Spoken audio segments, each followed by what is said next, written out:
현 시대 문화가 경고하는 메시지, 현 시대 문화가 경고하는 메시지라는 제목으로 하나님 말씀을 나누고자 합니다. 우리가 현실에서 어떠한 존재로 살아가야 하는지, 하나님의 자녀다운 삶이 과연 어떠한 것인지 예수님은 오늘 본문에서 두 가지로 말씀하셨습니다. 그 두 가지가 무엇이죠? 소금과 빛입니다. 예수님은 소금에 대해 이렇게 말씀하셨습니다. 소금이 만일 그 맛을 잃으면 무엇으로 짜게 하리요?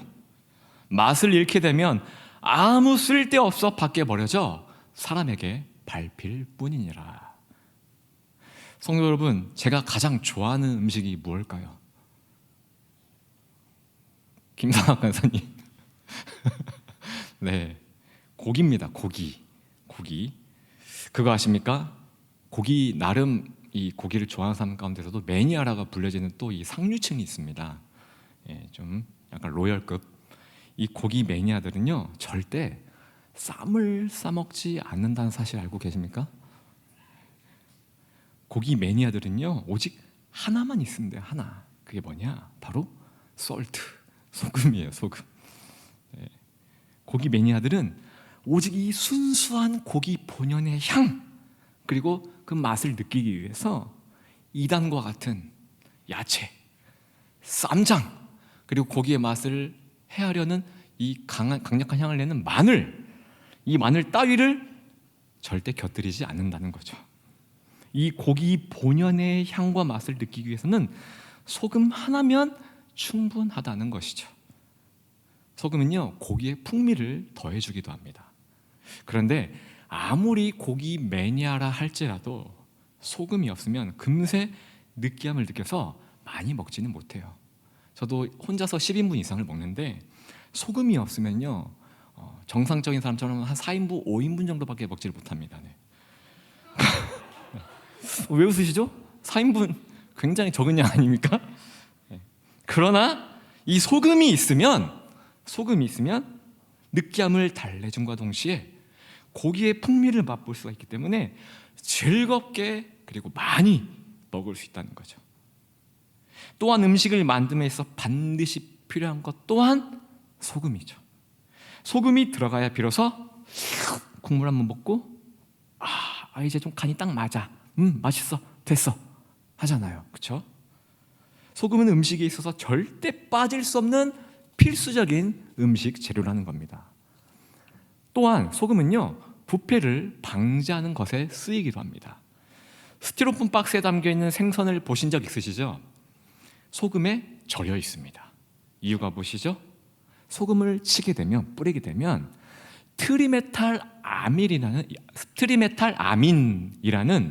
이 생선의 비린내를 내게 하는 주성분, 이게 트리메탈 아민인데 이것을 생선살 밖으로 빠져나오게 한대요. 빠져나오게. 이렇게 소금을 뿌려서 비린내를 제거한 생선을 뭐라고 하죠? 자반이라고 하는 거예요. 자반. 소금은요, 생선의 비린내를 제거할 뿐만 아니라 단백질을 응고시켜가지고 부패를 방지하는 용도로도 쓰인다는 것이죠. 자, 여기에 중요한 메시지가 있습니다.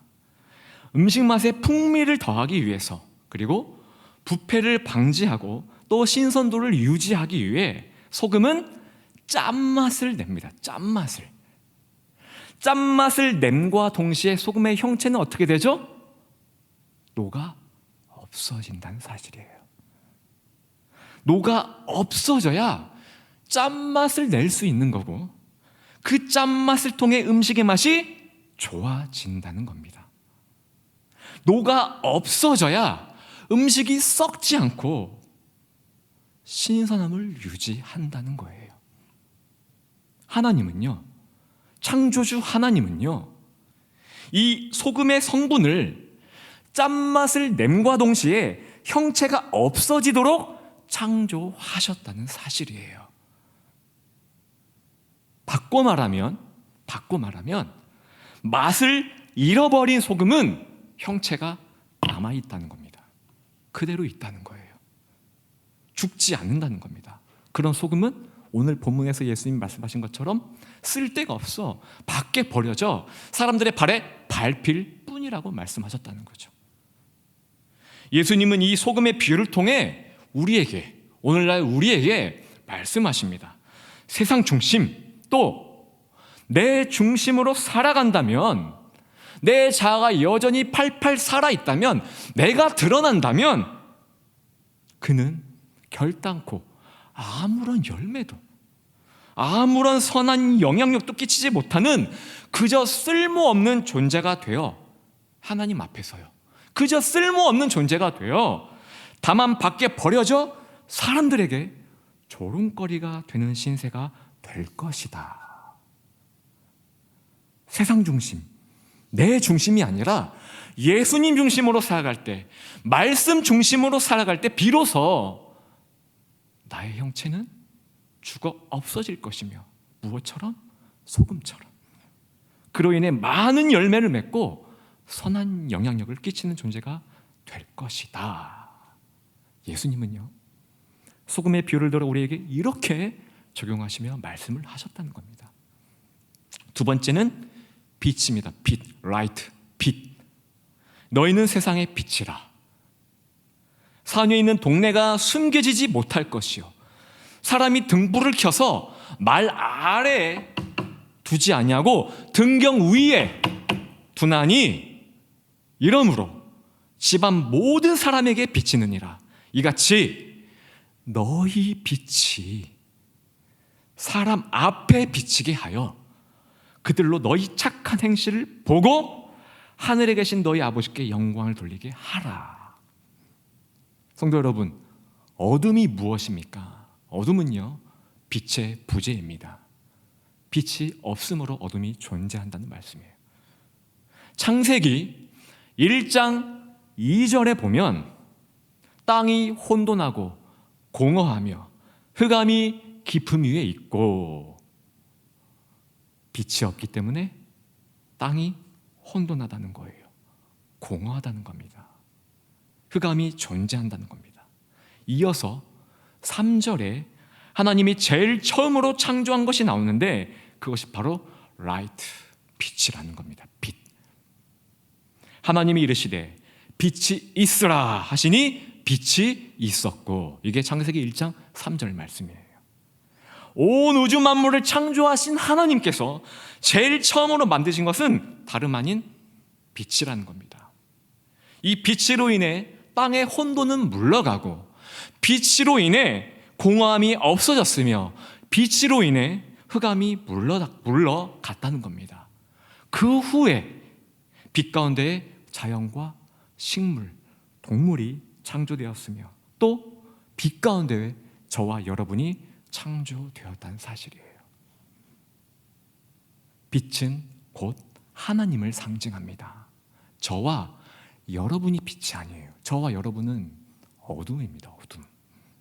우리는요, 어둠을 가지고 태어난 존재들이에요. 그러나 앞에서 소금의 비유로 말씀드렸듯이 어둠인 김완성이 죽고 빛이신 예수님을 내 안에 모시게 되면 어떻게 될까요? 어두웠던 우리의 모습에서, 김완성의 모습에서 예수 그리스도의 빛이 뿜어져 나오게 된다는 거예요. 발산하게 된다는 겁니다. 성도 여러분, 이 세상은요, 죄악으로 인해 타락했습니다. 그래서 이 세상은 창세기 1장 2절의 말씀과 같이 혼돈해요. 공허합니다. 허무해요. 그리고 흑암이 존재합니다. 어둠이 존재해요. 그런 세상 속에서 살아가는 우리에게 예수님이 본문을 통하여 말씀하시는 거예요. 너희 안에 있는 나의 빛은 숨기지 못할 거야. 세상이 너희 안에 있는 나의 빛을 보고 주목할 거야. 이 빛으로 너희는 하나님께 영광을 돌리면서 사는 것이 마땅한 거야. 우리 안에 예수님의 빛이 존재한다면 세상은 우리를 주목할 수밖에 없다는 겁니다. 왜요? 예수님의 빛은 결단코 숨길 수 없기 때문이에요. 여러분 안에서 강력하게 뿜어나오는 이 예수님의 빛은요, 혼돈을 없애는 능력이 있습니다. 공허함을, 허무함을 없애는 능력이 있습니다. 깊은 흑암, 이 어둠을 물러내는 능력이 있다는 말씀이에요. 그래서 세상이 여러분을 주목한다는 겁니다. 여러분의 선한 행실을 보고 많은 사람들이 예수 그리스도의 빛을 향해 다가온다는 거예요. 이것이 하나님께 영광을 돌리는 삶이라는 겁니다. 혼돈하고 공허하며 흑암으로 덮인 이 현실 속에서 살아가는 저와 여러분들에게 예수님은 오늘 본문 말씀을 통해서 말씀하십니다. 소금과 빛으로 살아가라. 그러나 우리의 현실은 어떻죠? 저부터도 적용해보면 떳떳하지 않아요. 성도 여러분, 소금으로 살아가고 있습니까? 빛으로 살아가고 있습니까? 숨겨질 수 없는 강력한 예수의 빛이 세상을 향해 비추고 있습니까? 그 빛으로 말미암아 세상이 여러분을 지금 주목하고 있습니까? 안타깝게도 우리는 맛을 잃은 소금으로 살아가고 있다는 겁니다. 쓸데가 없어 밖에 버려져. 사람들의 발에 밟히는 그러한 인생을 살아가고 있다는 거예요. 예수의 빛은 없습니다. 여전히 어둠을 지닌 채 살아가고 있습니다. Not I but Christ, NIBC의 삶이 아니라 여전히 김완성 중심으로 살아가고 있다는 사실이에요. 그런 우리를 향해 세상은요, 유튜브나 또 뉴스, 인터넷 기사를 통해서 조롱하죠, 비웃죠. 왜 그렇죠? 김완성 목사는 맛을 잃은 소금이기 때문에 그래요. 김완성 목사는 예수의 빛이 없기 때문이에요. 오늘날 많은 크리스천들이 이구동성으로 이렇게 이야기합니다. 종말의 때가 왔구나. 예수님이 곧 오실 때가 되었네. 이토록 교회를 핍박하고 예수를 조롱하고 기독교인들을 쓰레기 취급하니 마지막 때가 된 거야. 그러면서 어떤 이들은 이렇게 기도합니다. 주여, 저들은 아무것도 알지 못합니다. 저들의 죄를 사하여 주옵소서. 또 한편에서는 이렇게 기도해요. 주여, 어리석은 저들을 쓸어버리시옵소서. 심판하여 주옵소서. 저는 오늘 본문 말씀을 빗대어서 다른 관점에서 보고자 합니다. 과연 우리는 무조건 선하고 저들은 무조건 악한 걸까요? 과연 우리는 예수님으로 인해서 미움받고 진짜로 핍박받는 걸까요? 물론 그런 사람도 있습니다. 그러나 소수예요. 대부분은 어떻습니까? 소금과 빛으로 살지 못하기 때문에 세상 사람들에게 비웃음거리가 되는 거고 조롱거리가 된다는 사실이에요. 내가 죽지 않아서, 김완성이가 죽지 않아서 조롱당하는 거예요. 김완성이가 죽지 않아서 내 안에 예수 그리스도의 빛이었기 때문에 무시당하는 거고 조롱당한다는 겁니다. 오늘 설교 제목이죠. 현 시대 문화가 경고하는 메시지. 우리가 소금과 빛으로 살지 못하기 때문에 현 시대 문화는 우리에게 이렇게 경고합니다. 우리나라뿐만 아니라 전 세계적으로 인기를 휩쓸었던, 또 나오네요. 죄송합니다. 오징어 게임, 지겹죠? 오징어 게임, 넷플릭스 드라마입니다. 넷플릭스 결제를 해서 집중해서 다 봤습니다. 보신 분은 알겠지만 이 드라마에서는요, 기독교를 비난하고 또 조롱하는 내용이 담겨 있습니다. 정리하면 이런 겁니다. 현실에서 기도는 무가치하다. 하나님께 기도하는 자는 현실 감각이 떨어지는 자이다. 그저 광신도일 뿐이다. 현실의 위기 속에서 이런 사람은 아무 쓸모짝에도 없다. 두 번째, 목사 자녀라고 대수냐? 세상의 범죄자보다 더 악한 자가 목사다. 입에 담을 수 없는 죄악을 저지른 목사의 자녀가 무엇을 보고 배우겠느냐? 이것 봐라, 아버지 목사가 저지른 죄악 때문에 딸이 이렇게 망가지지 않았느냐? 그래서 하나님을 경멸한다.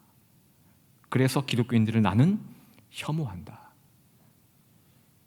이 사람에게, 이 딸에게 필요한 것은 하나님과 기독교인이 아니라 이 사람의 아픔을 실로 공감해주고 현실적인 조언을 해주고 이 세상에 현실적인 도움을 줄 수 있는 동료다. 이게 메시지예요. 이 내용이 오징어 게임에서 나온다는 겁니다. 성도 여러분, 잘 생각해 보십시오. 잘 생각해 보세요. Think. 이 드라마가 전 세계를 휩쓸었어요. 이와 비슷한 영화가 또 있었습니다. 메이즈 러너 아십니까? 헝거 게임 보셨습니까? 오징어 게임과 비슷한 장르예요. 프레임은 조금 다른데 그 기반에 깔려있는 모티브는요 거의 비슷합니다. 오징어 게임, 메이즈 러너, 헝거 게임 모두 전 세계적으로 인기를 휩쓸었던 대히트했던 영화예요. 대작이에요, 대작. 이 영화들이 깔고 있는 공통적인 모티브가 무엇인지 아십니까? 바로 유토피아의 반대, 디스토피아. 현실은 지옥이다. 이것이 공통점이라는 겁니다. 이런 영화들이 다 흥행했다는 겁니다.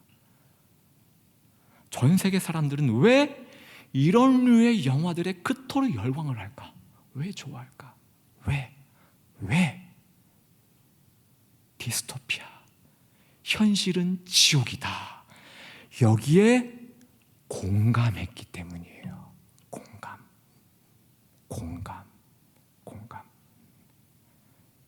영화 기생충 아시죠? 기생충이 왜 유럽에서도 난리가 났죠? 유럽은요 빈부격차가 굉장히 심합니다.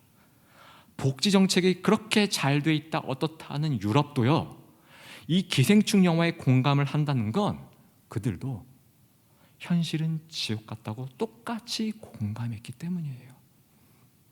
지금이 가장 자유로운 시대인 것 같고 냉전이 끝나고 현재는 이 민주주의의 가장 고귀한 가치이다. 이 민주주의가 가장 고귀한 가치이다.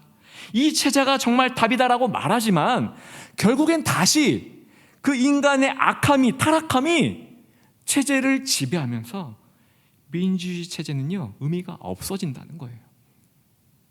금수저, 흑수저 이야기, 계급론, 수저론. 태어날 때부터 이미 계급은 정해져 있다. 무엇으로? 돈으로.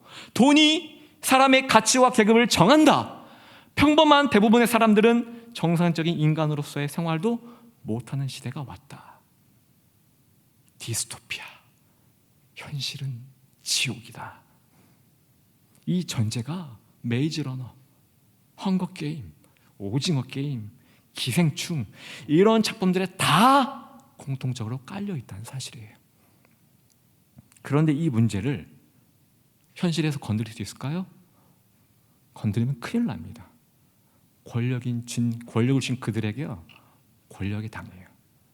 그들이 가지고 있는 힘과 돈과 폭력에 당합니다. 건드리지 못해요. 현실에서 이것을 못 건드리니까 어디서 건드는 거예요? 바로 영화가 건든다는 겁니다. 영화가 건드려 주니까 사람들이 너무 속이 시원한 거예요. 너무 공감하는 거예요. 모든 권력을 쥔 자, 부정부패, 그들의 추악한 민낯을 거침없이 영화를 통해서 보여주니까 이것이 우리의 삶과 똑같다고 공감한다는 겁니다. 그리고 여기에 중요한 거, 일정 부분 희망의 메시지를 집어넣어 우리에게 작은 소망, 작은 희망을 붙들고 살게끔 메시지를 전달하면서 마무리를 짓는다는 겁니다. 오징어 게임의 스토리가 이렇게 구성이 되어 있는 거예요.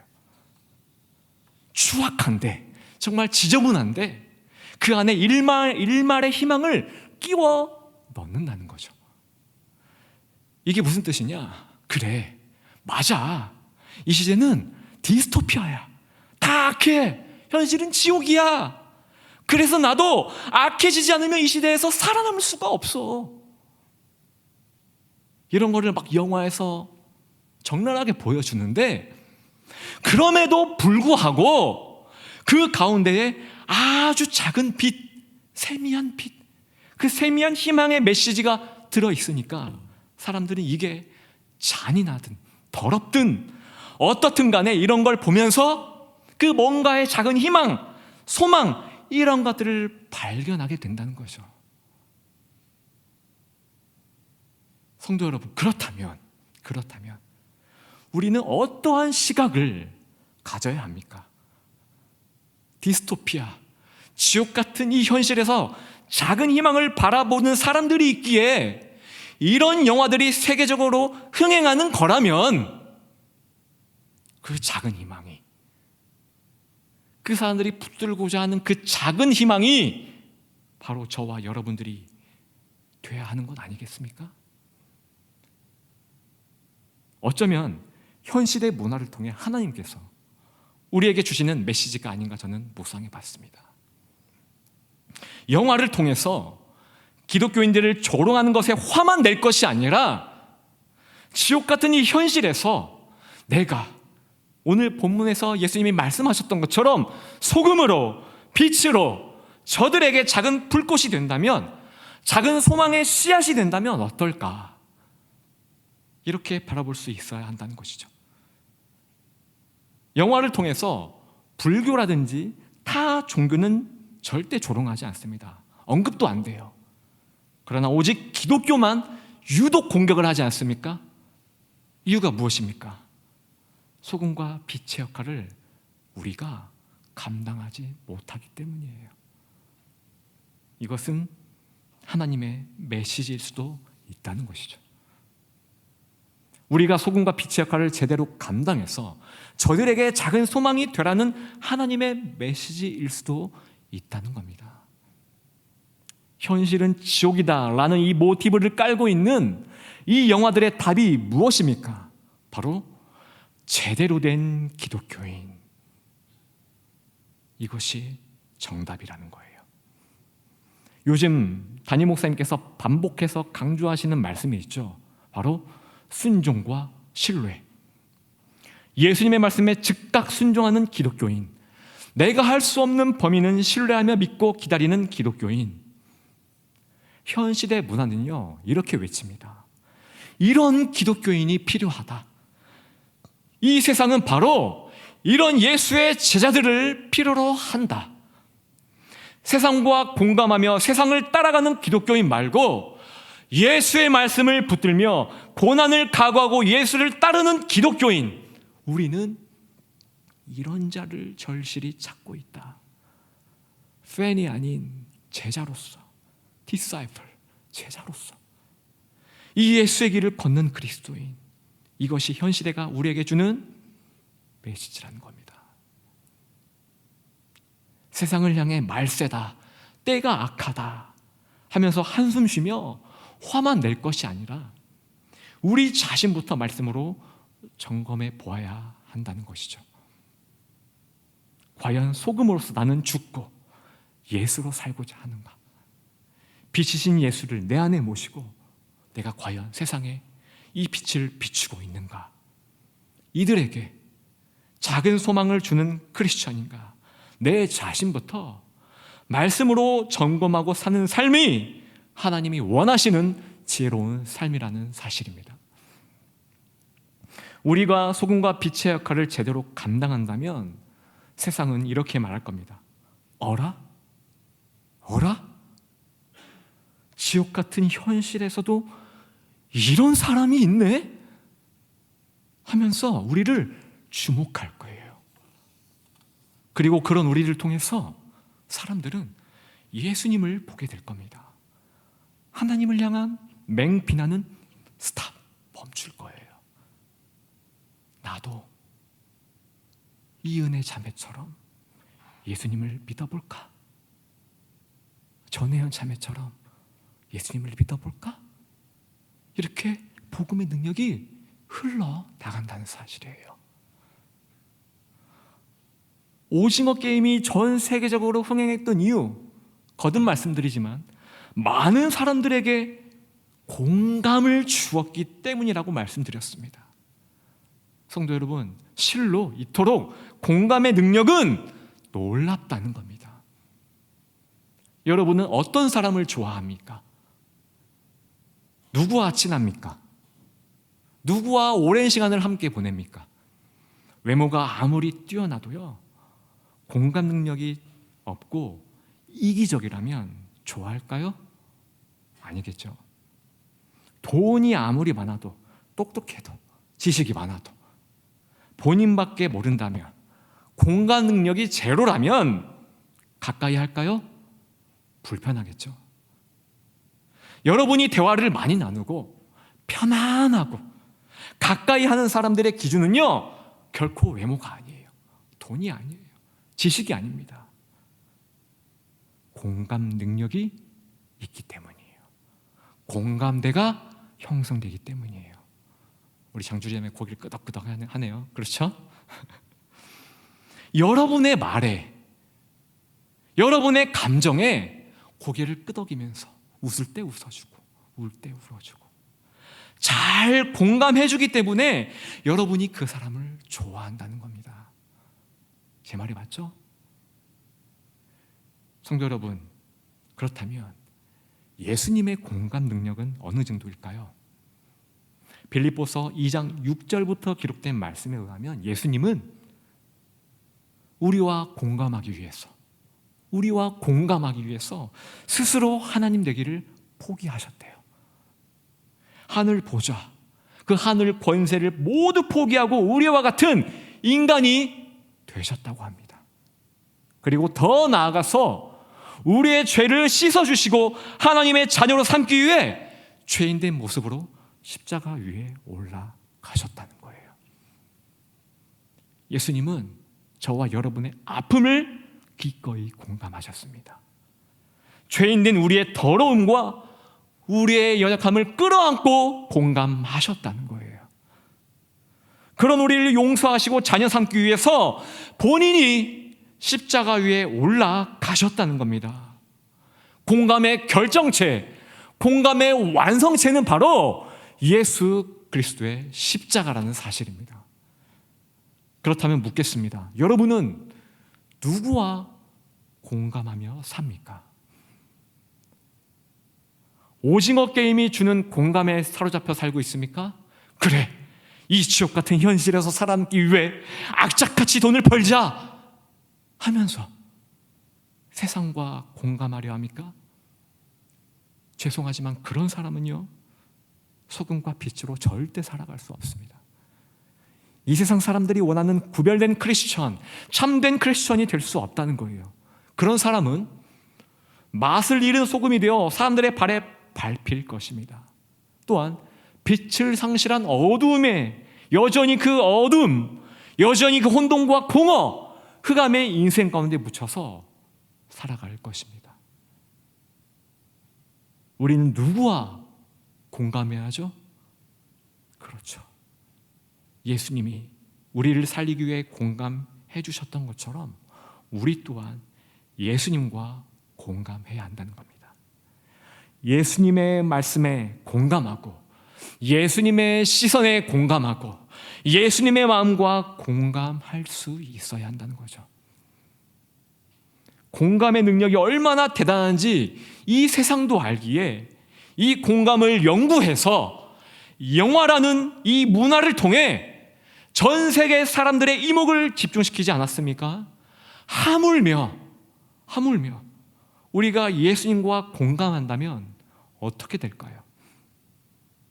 작은 소금이 되어 부패한 이 세상을 신선하게 살리는 기적이 일어날 줄 믿습니다. 예수님과 공감한다면 작은 빛이 되어 온 세상의 어둠을 밝히는 기적이 일어날 줄 믿습니다. 세상은 문화를 통해 우리 크리스천들에게 이렇게 외칩니다. 지옥 같은 현실에서 소금과 빛의 역할을 감당하는 진짜 크리스천들을 보기 원한다. 저와 여러분들이, 그리고 우리 홍대 새교회가 소금과 빛의 역할을 온전히 감당할 수 있는 축복이 있기를 예수님의 이름으로 축원합니다. 아멘. 이 시간 다시 자리에서 일어나셔서요, 말씀과 연관된 찬양, 일어나라 주의 백성 찬양하시고 말씀 붙들고 하나님께 기도하겠습니다. 우리 율동하면서 찬양하겠습니다.